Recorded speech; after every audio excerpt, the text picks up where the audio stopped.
dhe burime ujore të jashtëzakonshme. Dhe ne duhet të bëjmë një harmonizim. Ne nuk mundemi dot të ndërtojmë industrinë në rënd, se nuk kemi një vend me 50 milion banor, me 100 milion banor apo me 200 milion banor. Ne duhet të t'i përshtatemi. A i kupton ti mi fjalë çdo thotë që sot zonat rurale kanë filluar të blejnë qumësht nëpër markete, sepse sot nuk ka më blegtori, sot nuk ka më bujqësi. Kjo është një krim që po i ndodh këtij vendi për ditë. Edhe nëse i flet sepse ai mi fjalë duke parë një realitet të tillë dhe për të manipuluar opinionin publik, ai hiqet sikur ne kemi një rritje të GDP-s. Jo e dashur gazetare, ne nuk kemi rritje të GDP-s. Se unë mund bëj një pyetje shumë të thjeshtë. Ne di mirë sepse nga vjen rritja e GDP-s. Ne sot jemi kthyer në një lavatriçe e pastrimit parave. Ky është funksioni dhe qëllimi sot nëpërmjet industrisë së ndërtimit. Dhe ajo që ndodhi më është pikërisht pasojë e atij krimi që ne kemi kohë që e organizojmë. Ky projekt ka filluar që kur ka qenë kryetar bashkie dhe po vazhdon. Pra nuk kemi rritje të GDP-s. Çfarë eksportesh bëjmë ne sot? Mos bëjmë eksporte të mineraleve, mos bëjmë eksporte të prodhimeve bujqësore, mos bëjmë eksporte të prodhimeve blegtorale, mos po importojmë energji elektrike. Atëherë po them, nga erdhi kjo rritje e GDP-s, vetëm nga zhvlerësimi i euros, industria e fasonerisë mund të ketë humbur miliarda euro. Dhe as kërkush nuk guxon të marrë përsipër përgjegjësitë. Por duke zhvlerësuar euron, ai mendon me fjalë që do të rikuperojë borxhin e brendshëm të jashtëm. Ne di mirë si funksionon ekonomia. Pra kjo është një skenar për të larguar shqiptarët nga Shqipëria. Ndaj dhe unë them, kjo është një krim dhe një tradhti kombëtare ndaj Shqipërisë dhe ndaj kombit. Sa më fuqishme të jetë politikisht Shqipëria, sa më fuqishme të jetë ekonomikisht Shqipëria, aq më zhvillim do ketë Kosova, Maqedonia dhe një pjesë e Malit Zi. Ne jetojmë brenda këtij tregut, pra brenda tregut shqiptar. Janë afërsisht rreth 7 apo 8 apo 9 milion banor shqiptar që jetojnë në këtë lloj në këto 5 shtete. Por nëse në Shqipëri njerëzit largohen e braktisin, këtë do thotë që kjo është një skenar i frikshëm, i organizuar në mënyrë të detajuar, ku polarizimi i shoqërisë ka shkuar në nivele të frikshme. Janë 15 apo 20 biznesmen të cilët sot kontrollojnë çdo para të buxhetit të shtetit. Ne di mirë se çfarë ka ndodhur tek Akshi, i di mirë skandalet e qeverisë. Janë mbi 40 kryebashkiak apo ish kryebashkiak të cilët janë në hetim. Por për çfarë hetohen? Hetohen për gjëra shumë të vogla që është turp, unë si qytetar kur e dëgjoj. Për një mospastrim kanali apo për një abuzimin një tender. Shqipëria është shkatëruar, Shqipëria është vjedhur nga kjo bandë që sot kontrollon pushtetin ekonomik, politik, ku e ndan çdo resurs apo resurs të Shqipërisë, po e ndan me krimin. Kjo është e vërteta. Kjo është e vërteta. Mungesë transparencë dhe manipulimi po një opinionit është një skenar i detajuar. Atëherë, duke pasur parasysh, zoti Stafa, ndikimin e këtyre rritjeve të çmimeve, e cila ka ardhur si pasojë e konfliktit tashmë që po ndodh në linjën e mesme pra mes Shërballës, Izraelit dhe Iranit, sa ndikim kanë të gjitha taksat dhe politikat fiskale pra në çmimin final që paguajnë vetë qytetarët dhe nga ana tjetër a do duhet dhe a është koha për një rishikim të plotë të bordit të transparencës dhe mënyrës se si përcaktohen të gjitha këto çmime? Bordi i transparencës për hir të vërtetës për mua nuk funksionon. Është një mjet për të realizuar për të shërbyer 3 apo 4 oligarkë që sot kanë monopolin e karburanteve në Shqipëri, e para. E dyta, ne kemi patur kohë sepse lufta e Rusisë me Ukrainën i ka dhënë efektet e saj sapo filloi ajo përplasje. Konflikti që ka ndodhur në lindjen e mesme ka patur kohë që përflitej, por ka diçka. Në strategjinë e një shteti ka gjithmonë rezerva. Pra shteti ka disa rezerva të cilat i përdor në momentet e jashtëzakonshme. Unë nuk them që ky është një moment i jashtëzakonshëm.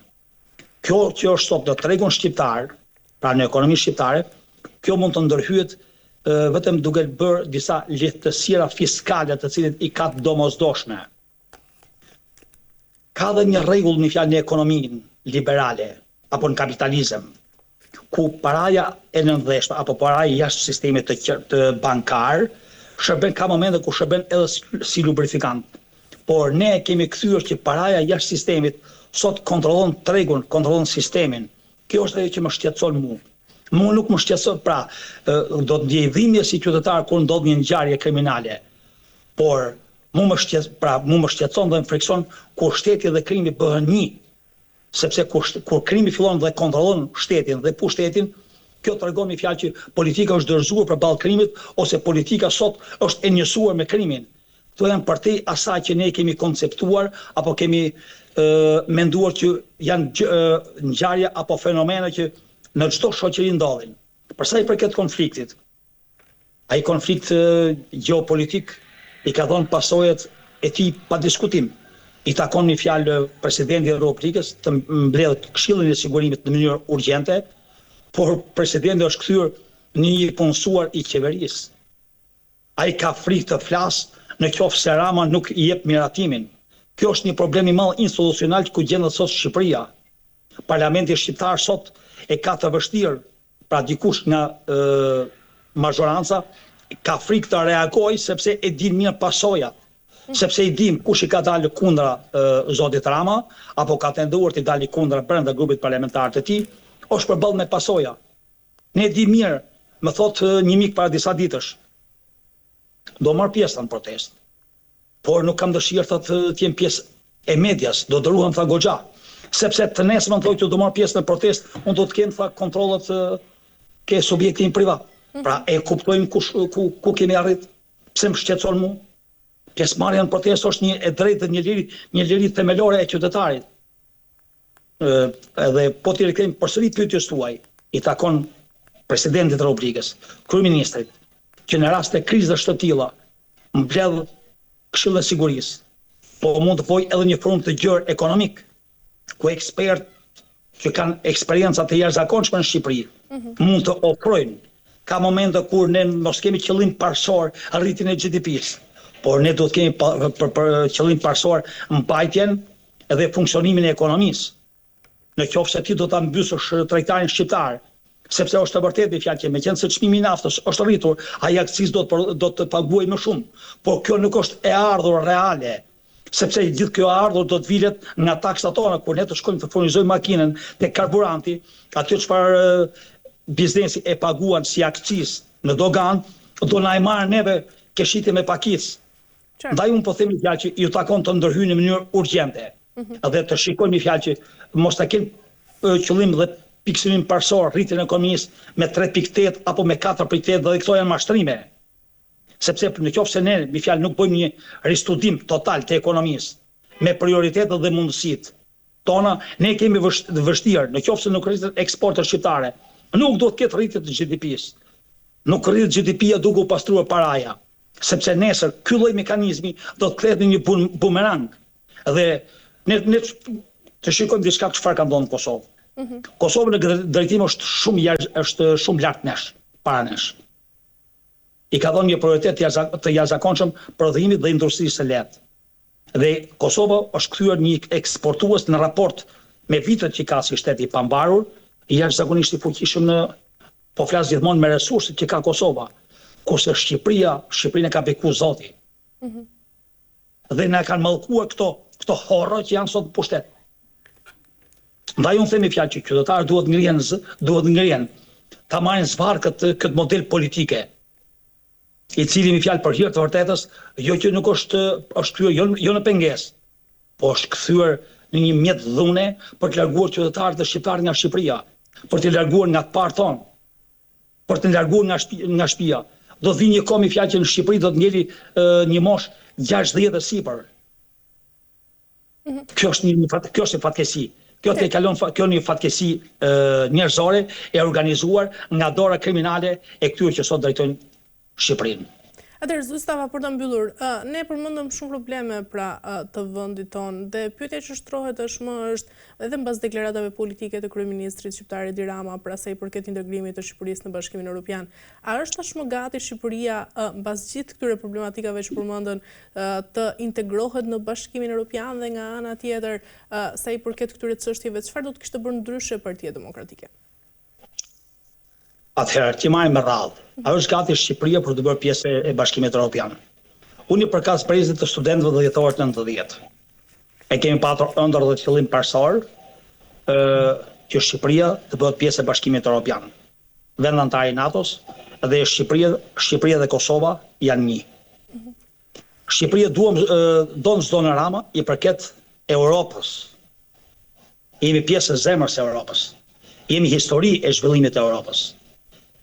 Kemi një emër të jashtëzakonshëm, të parë tonë kanë qenë fjalë, unë themi fjalë që kanë qenë, i ka mësuar Europën se si luftohet. Siç ka mësuar italianët Europën se si ndërtohet. Dhe Shqipëria nuk ka destinacion tjetër, pavarësisht se Zoti Rama, jo pak herë kur don t'i tërheq vëmendjen Europës, sepse politikanët evropian e kanë kuptuar modelin e shtirur të Ramas, dhe i për t'i tërhequr vëmendjen në disa samite, takime, thot ka një shprehje, nuk është rruga e vetme Europa. Nuk është rrugën e shqiptarëve se nuk e përcakton Edi Rama, as Sali Berisha, as Osman Stafa. Rrugën e shqiptarëve ka përcaktuar fati ku ne kemi lindur, e ka përcaktuar një pjesë e Europës. Është jashtë çdo lloj logjike, është e panegociueshëm ky lloj opsioni, që rruga jonë ka vetëm një drejtim, në Europë. Ne kemi një aleancë strategjike me Amerikën. Jemi vend antar të NATO, sepse ne e dimi fjalë që shërbimin e jashtëzakonshëm që Amerika ka mbi 100 vjet që i ka bërë kombit shqiptar. Mirënjohja është një nga cilësitë më të vyra të individit, por edhe të një shoqërie. Pavarësisht se ne brenda vetës kemi harruar dhe e kemi humbur dhe sensin e mirënjohjes si shoqëri.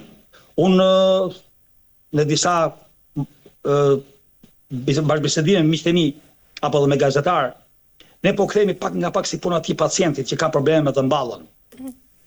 Kur shkojmë ke dentisti, gjërën e parë pasi ai shikon që dëmballa është dëmtuar, ai na heq nervin apo vdes nervi. Unë kam frikë se kësaj shoqërie po i vdes nervi dhe kjo është shumë e frikshme. Kjo më dhemb jashtëzakonisht shumë. Ne kemi një mision, pra shoqëria ka një mision.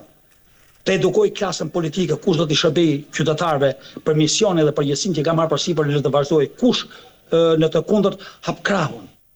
Në Shqipëri ka njerëz